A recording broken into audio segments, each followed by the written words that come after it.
Welcome to Bay Sports Broadcasting. Today we're going to talk about repairs on boats, specifically propellers, and we're going to meet Bob Rowe at MR Props. He's going to show us start to finish what it takes to repair a boat propeller.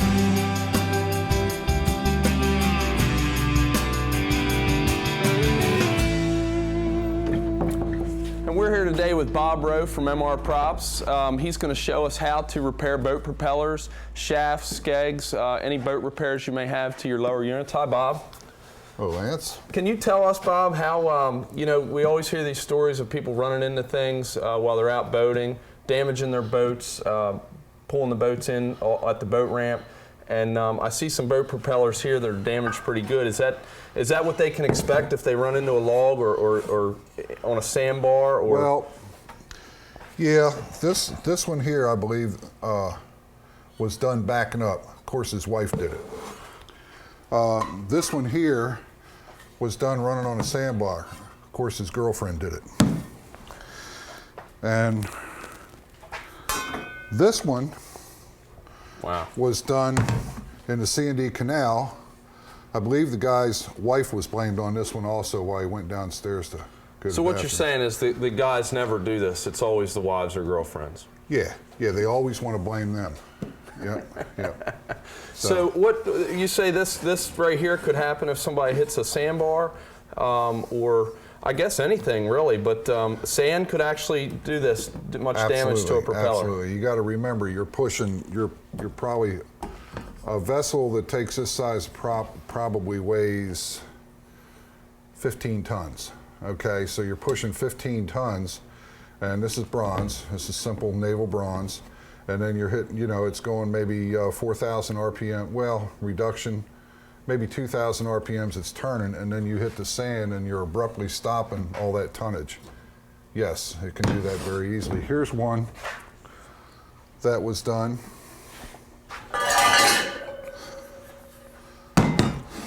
Wow. This is my worst one. I'm very proud of it. Was that a girlfriend or wife? No, the guy actually admitted it. And come off a 1929 Chris Craft had an Allison engine, 650 horsepower. And he was doing in excess of 60 miles an hour. And believe it or not, the prop got soft because of the RPMs. And then when he hit the sand, that was it. He was trying to show off. So, you know, like damage like this could have been a rock, this could have been sand, possibly pulling your boat out of the boat ramp and having your engine down. It could have been a stick that they picked up and got caught between the propeller and the anti-cavitation plate. And chances are, if it did this damage on the prop, the anti-cavitation plate was also broken as well. So you're telling me if somebody brings in a propeller like this, or if they hit something, this is not a throwaway prop. This is something that you can repair here in your shop and bring it back to life. That's a tough one. That's a real tough one. This is a tough one. That's a real tough one. Chances are, with the hours that we would have to spend doing on that, we would most likely reject it. But it is possible to. You can bring it back. Yes, it just doesn't make sense, time and money. Exactly. Now these here, you can bring these back with a little bit of welding, bending, sandblasting, painting, I guess. All right, Bob. Now what prop are we going to be working on today?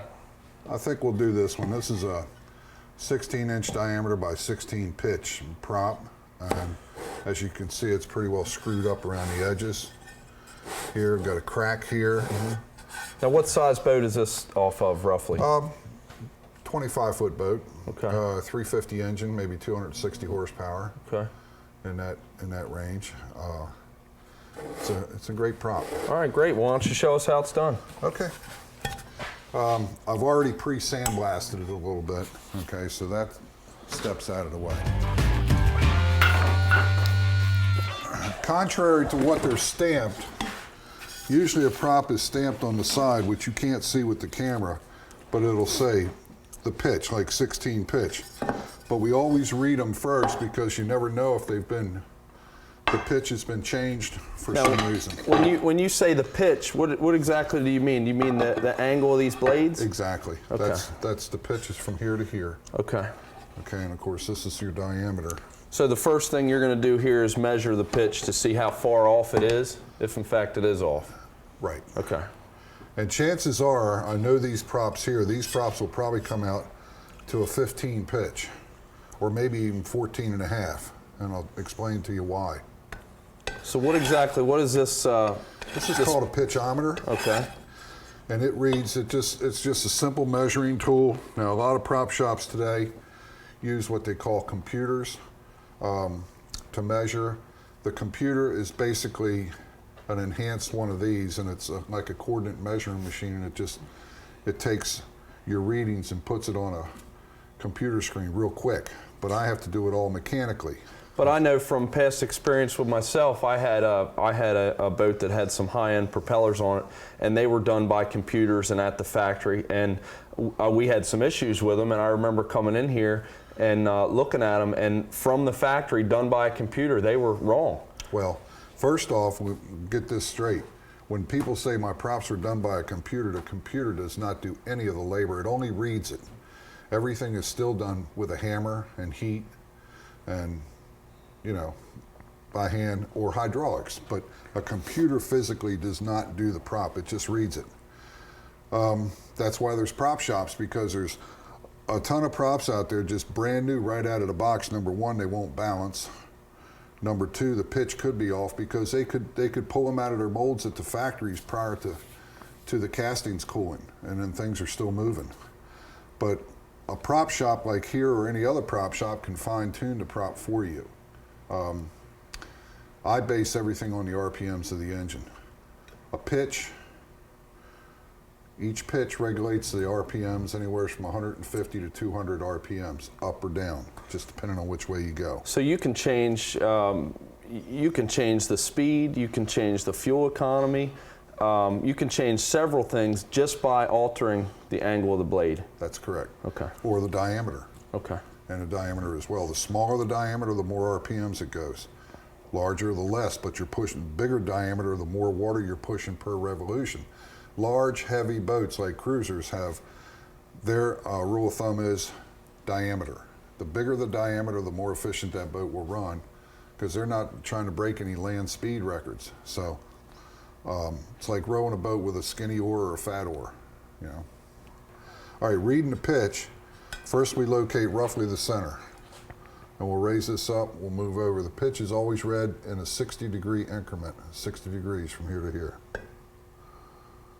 Now we got the high, and we go down here with a low.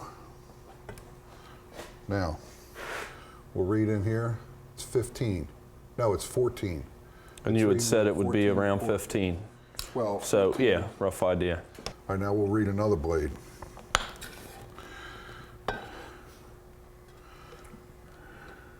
So you're finding the center, you're going to the high side, Yep. and then to the low side, and the low side gives you a reading.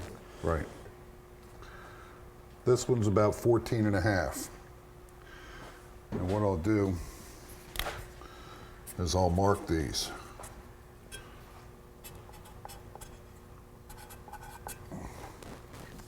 But again, I told you it is a 16 pitch propeller. Here's where you get your 16 pitch. This propeller has what's called a cup.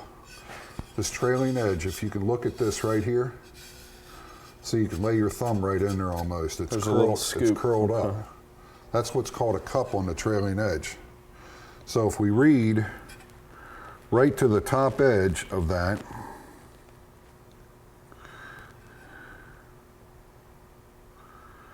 and then go down,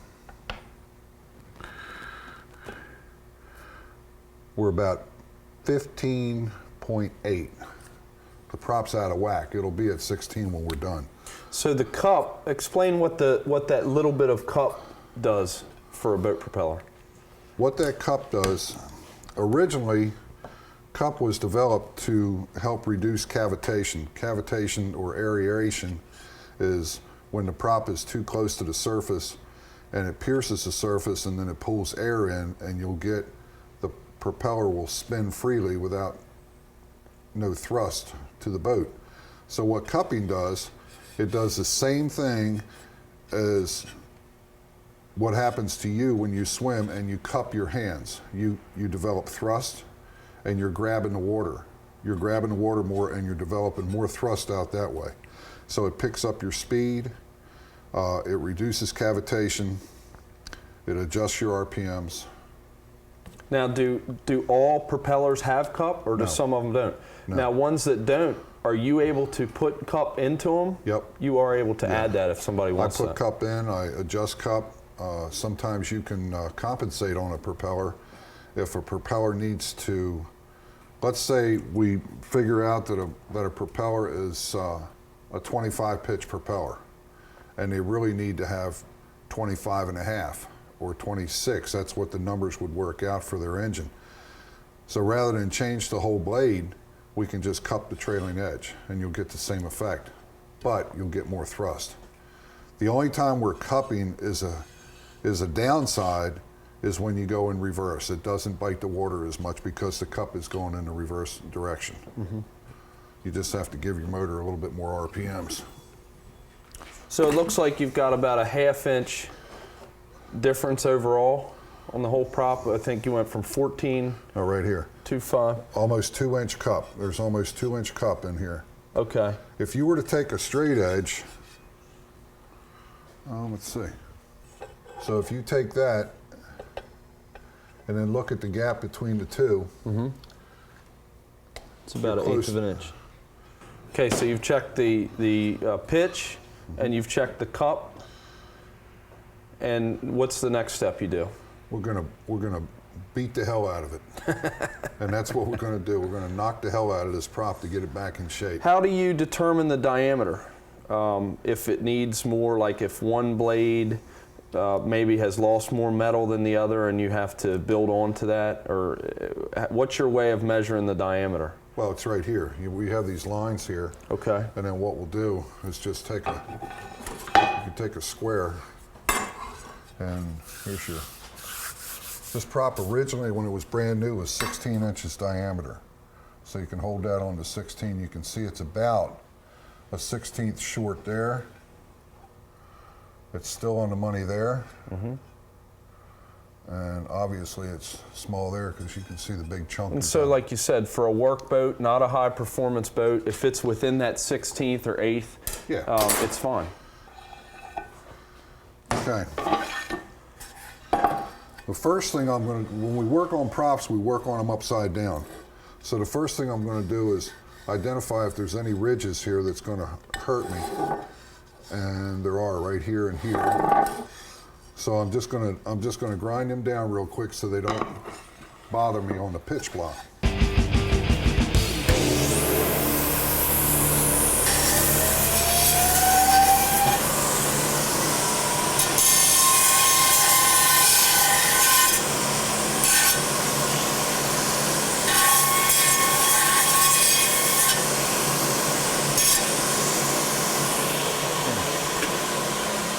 So this is a pitch block. A lot of people call them anvils, but this one here this is a 15 degree or 15 pitch, 8 degree pitch block. All right. So you have a pitch block for every different type of propeller you work on? Well, I wish I had it for everyone, but we have them for a lot of them, and there's a lot of them. We just don't have pitch blocks, and you have to do these things by hand. And by hand, I mean, you have to hold a dollar, you got to hit it, and then you just got to keep continuously reading the pitch. And that's a tool to make sure the blades are perfect. This is what's called an anvil. Anvil post. I set that on there. So these are just to help hold the propeller against the pitch block tight. Exactly. Yep.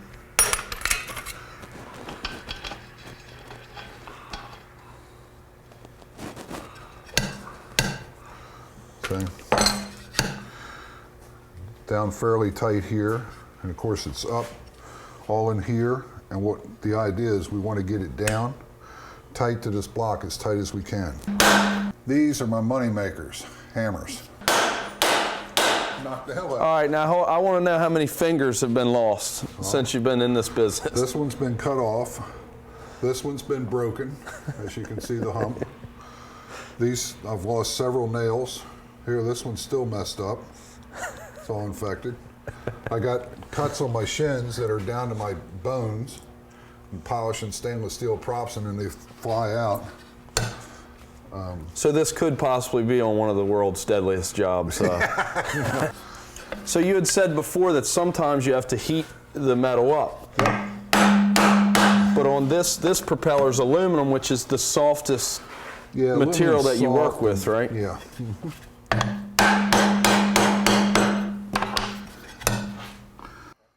Now, if you want to take a look at the edge now,